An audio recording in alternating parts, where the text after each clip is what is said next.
गच्छध्वं शम्बदध्वं शम्भो मनांसि जानतां देवाभागं यथा पूर्वे शञ्जनाना उपासते देवेन्द्रमौलिमन्दारः मकरन्दकणारुणाः विघ्नमरन्तु श्रीराधा कृष्णपादाब्जरेणवः।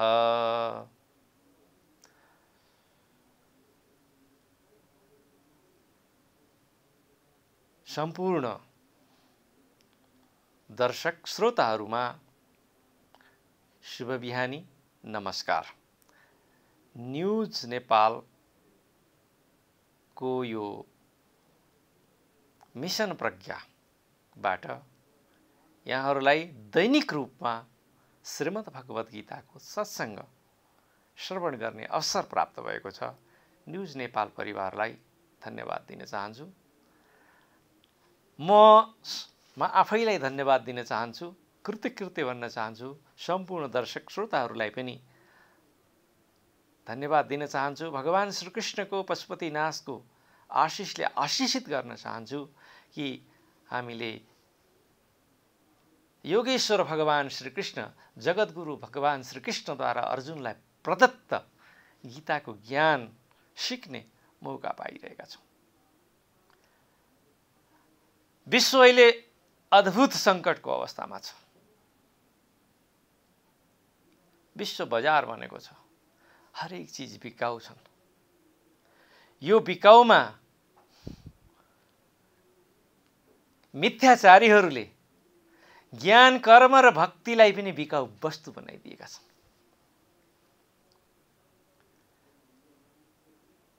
कर्मयोगको माध्यमबाट र सांख्ययोगको माध्यमबाट हामी कर्म गर्छौँ। कर्म गर्नु हाम्रो बाध्यता हो। तर सांख्ययोग होस् अर्थात् ज्ञान मार्ग होस्, कर्मयोग होस् अथवा भक्ति मार्ग, तर आजका व्यापारीहरूले ठाउँ ठाउँमा पसलहरू थापेर, पसलको अर्थ केवल बजारमा राखिएका पसल मात्रै हुँदैनन्।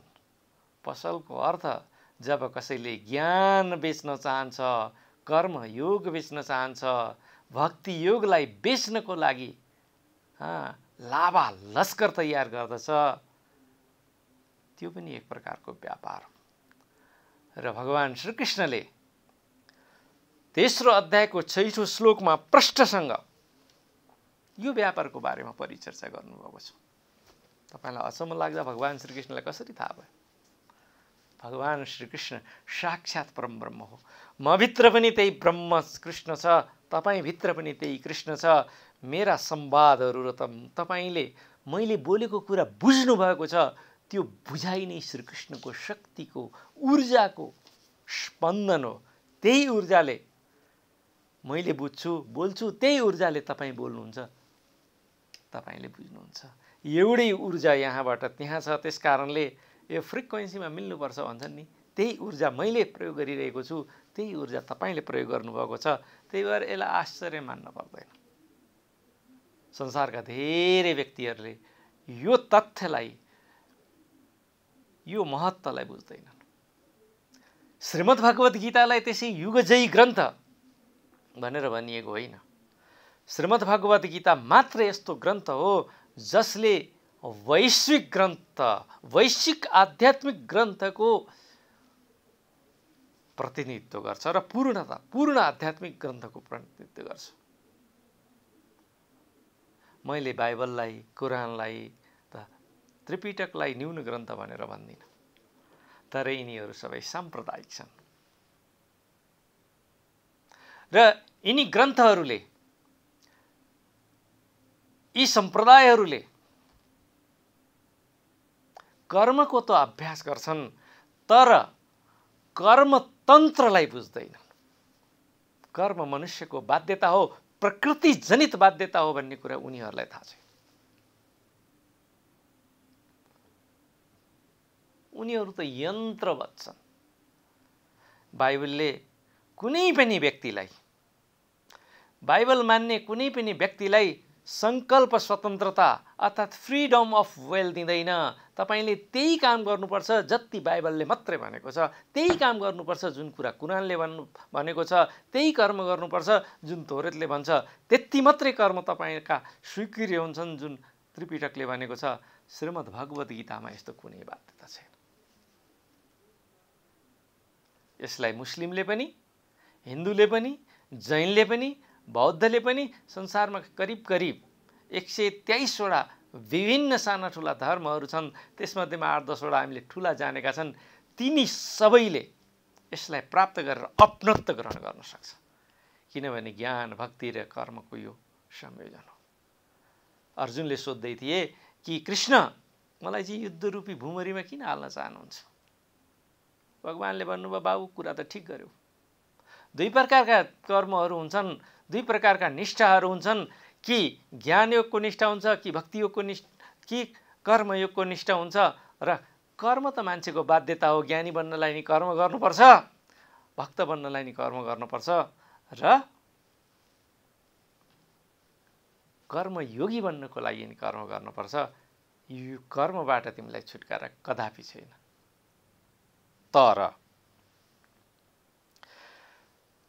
श्रीमद् भगवत गीताको 3रो अध्यायको 6ठो श्लोकमा भगवान आज्ञा हुन्छ, कर्मेन्द्रियाणि संयम्य, कर्मेन्द्रियाणि संयम्य ययास्ते मनसा स्मरन्।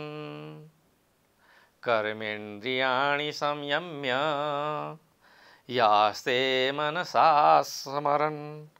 इन्द्रियार्थान् विमूढात्मा, इन्द्रियार्थान् विमूढात्मा मिथ्याचारः उच्यते। आजभोलि धेरै ढोंगी बाबाहरूको, ढोंगी ज्ञानीहरूको, ढोंगी महात्माहरूको, शब्द महात्मा चाहिँ ठिक होइन, ढोंगी नै ठिक हो, किनभने त्यो शब्द प्रयोग गर्नुपर्छ। बजार खुलेका छन्, जताततै हेर्नुभयो भने ठुला ठुला महलहरू, ठुला ठुला महँगा महँगा चिल्ला गाडीहरू, हजारौं अनुयायीहरू र आश्रमले बेच्न बनाएका हजारौं प्रडक्टहरू लिएर आजका ज्ञानीहरू हाम्रो समाजमा उपलब्ध छन्। यिनीहरूको विचारमा यिनीहरूका कर्मेन्द्रियहरू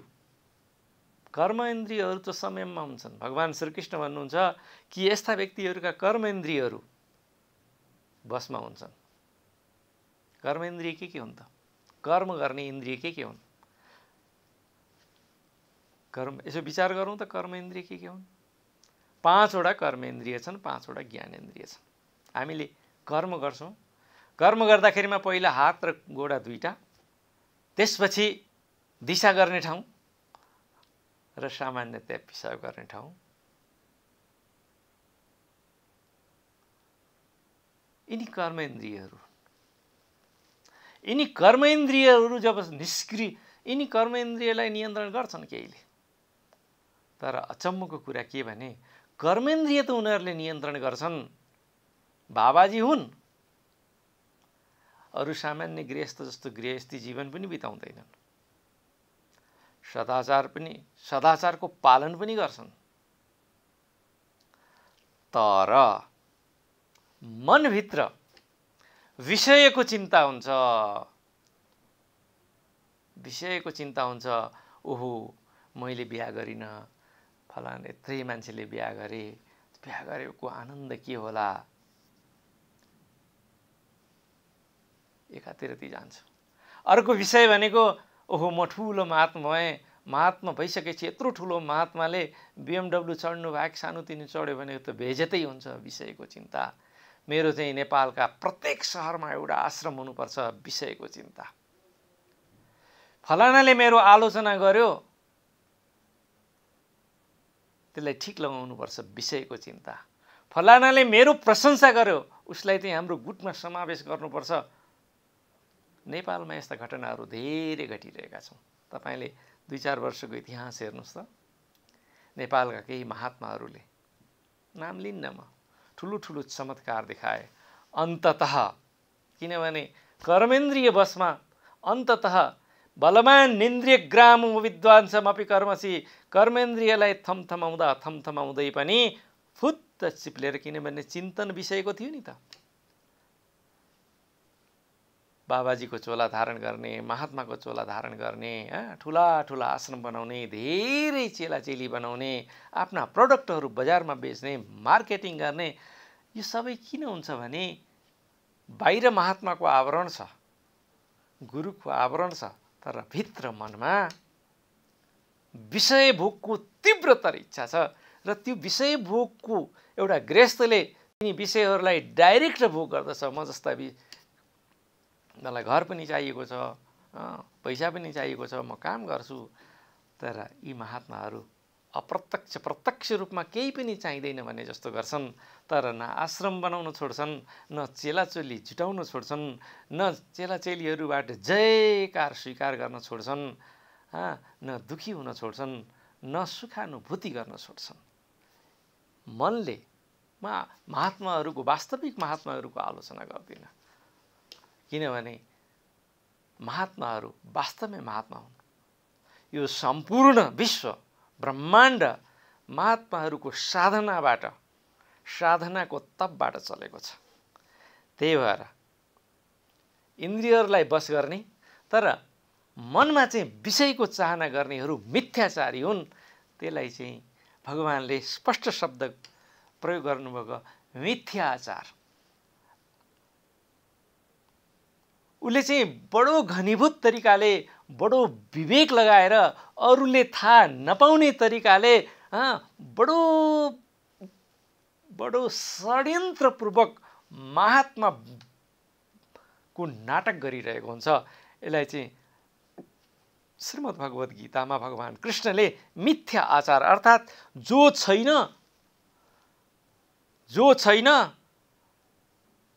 अर्थात् ऊ महात्मा होइन, तर ऊ महात्मा देखिनको लागि अनवरत प्रयत्न गर्छ, इन्द्रिय संयम गरेको देखाउँछ, ठुला ठुला प्रवचनहरू गर्छ र महात्मा भन्ने मिथ्याचार गर्दछ।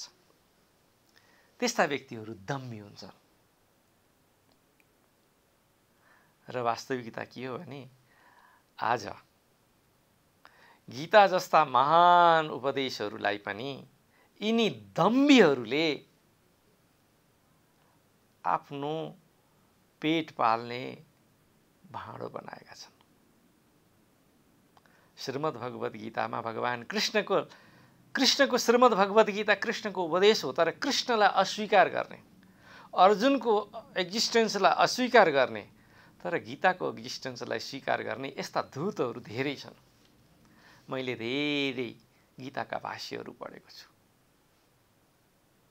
तिनी भाष्यहरूमा साँच्चै भन्ने हो भनेदेखि एउटा सम्प्रदायका अनुयायीको रूपमा, एउटा सम्प्रदाय विशेषको विनम्र अनुयायीको रूपमा सम्प्रदायगत अभिमतलाई पुष्टि गर्नको लागि श्रीमद् भगवत गीताको सहारा लिने एउटा कुरा हो। तर श्रीमद् भगवत गीतालाई प्रयोग गरेर भगवान कृष्णलाई, अर्जुनलाई अस्वीकार गर्दै मनोगत रूपमा श्रीमद् भगवत गीताको व्याख्या गरेर पेट पाल्नु अर्को कुरा। र साँच्चै भन्ने हो भने आजभोलि यस्ता दम्भीहरूको मिथ्याचार यो पनि कर्म हो। र हामीले समयमा यस्ता मिथ्याचारीहरूलाई चिन्नुपर्छ। यो संसार मिथ्याचारीहरूले भरिएको छ। को सही र को असल हामीले बुझ्नु छ भने श्रीमद् भगवत गीताको स्वाध्याय गर्नुहोस्। निरन्तर म तपाईसँग आइरहेको छु, निरन्तर सुन्नुहोस्। जब महात्मा तपाईँको निकट आउँछन्, महात्मा हुनसक्छ, महात्मा जुनसुकै वेशभूषामा हुन सक्छन्, ऊ भिखारीको वेशभूषामा हुनसक्छ र ऊ राजसी रूपमा पनि हुनसक्छ। तर याद गर्नुहोस्, जब ऊ महात्मा हुन्छ, जब योगी हुन्छ, ऊ न सुखी हुन्छ न दुखी हुन्छ, समदृष्टि हुन्छ। तर मिथ्याचारी हुन्छन् नि, हिपोक्रेट भन्छ। हाइपोक्रेटहरू हुन्छन् नि, उनीहरूलाई कसैले प्रशंसा गरिदियो भने फुरुक्क उफ्रिन्छन्, कसैले चाहिँ अलिकति आलोचना गरिदियो भने मान्छे लगाएर समाप्त पार्ने। भारतको हरियाणामा 2टा रामपाल र अर्को गुरु बक्सिङ के भन्ने थिए, अहिले जेलमा छन्। मान्छे नै लगाएर उनीहरूको आलोचना गरियो, आलोचना गर्दा साथ मान्छे नै लगाएर आफ्नै अनुयायीहरूको हत्या गरिदिए, फलत उनीहरू जेलमा छन्। गुरु बक्सिङको सवालमा त उसले आफ्ना अनुयायीहरूलाई नपुंसक बनायो भन्नेसम्म आरोप छ। यस्ता धेरै छन्। इभेन नेपालमा पनि यस्ता मिथ्याचारीहरू छन्। महात्माहरूसँग विशेष प्रकारको लगाव हुँदैन, कुनै चिजप्रति एकदम आसक्ति हुँदैन। आज उनीहरूसँग ठुला आश्रम छन्, भोलि चाहिँ गङ्गाको किनारमा गएर, गण्डकीको किनारमा गएर, बागमतीको किनारमा गएर भिख मागेर खानलाई उनीहरूलाई कुनै प्रकारको एजिटेसन हुँदैन। सिंहदरबारका 36 व्यञ्जन खानु र आर्यघाटमा मागेर दिएको कसैले धोएको टुक्रा रोटी खानु महात्माको लागि बराबर हुन्छ। जब मिथ्याचार हुन्छ नि, मिथ्याचारीहरूले यिनी 2टा चिजलाई चाहिँ सहन सक्दैनन्। उनीहरूलाई महल नै चाहिन्छ। ठुलो पेट भएन, राम्रो कपडा भएन, मिठो खाना भएन भने त्यो अस्वीकार गरिदिन्छन्। यिनी मिथ्याचारी हो। पत्रम पुष्पम फलम तोयम, अर्थात् सामान्यभन्दा सामान्य भेटीबाट अर्थात् भिक्षाबाट पनि जो खुसी हुन्छ त्यो चाहिँ महात्मा हो। बस यति कुरा बुझ्नु श्रीमद् भगवत गीताले। भगवान् श्रीकृष्ण कर्म इन्द्रियहरूलाई संयम त गर्ने प्रयत्न गर्छन् पनि, तर बुद्धिले, चिन्तनले चाहिँ विषयहरूको भोग गर्ने इच्छा राखेको हुन्छ। त्यस्ताहरूले ठुला ठुला आश्रम बनाउने, प्रोडक्टहरू बेच्ने गर्छन्। त्यस्ता मान्छेहरू मूलतः न भक्ति योगी हुन्, न कर्मयोगी हुन्, न ज्ञान योगी हुन्। तिनी के हुन्? हाइपोक्रेटहरू। श्रीमद् भगवत गीताले स्पष्ट भनेको छ, अर्जुन कर्म त गर्नै पर्छ, तर उनीहरूले हाइपोक्रेसीको कर्म गरिरहेका छन्। हाइपोक्रेसी संसारमा हेऱ्यौँ भने म कुनै उदाहरण दिन चाहदिनँ। तपाईहरूसँग धेरै उदाहरणहरू छन्। मैले एकचोटि भनेको थिएँ कि तपाईँ फलाना महात्मा कहाँ नजाँदा ठिक हुन्छ भनेर एकजना माताजीलाई, मातृशक्तिलाई मैले भनेको थिएँ। उहाँले मलाई बडो गाली गर्नुभयो, त नास्तिक, तैँले मेरा गुरुलाई दम्भी भन्नी, मेरो घरमा नआइज, मलाई गाली गर्नुभयो। मैले नतमस्तक भएँ, ठिकै छ। त्यसको ठिक 1 वर्षपछि चाहिँ उहाँले, बाबु तपाईँले भनेको कुरा ठिक रहेछ, मलाई त महापुरुषको, संसारका पुरुषहरूसँग तिमी धेरै भोग गर्यौ संसारी पतिसँग, अब महापुरुषसँग बसेर तिमीले त्यो संसारिक पापलाई धुनुपर्छ, अफर गरेछन्। हेर्नुहोस् त कस्तो प्रलोभन हो, कस्तो मिथ्याचार हो। They are called such people is called मिथ्याचारी, हाइपोक्रेट्सहरू बचौँ, विवेकको प्रयोग गरौँ, भक्ति ज्ञानको साधना गरौँ। नमस्कार।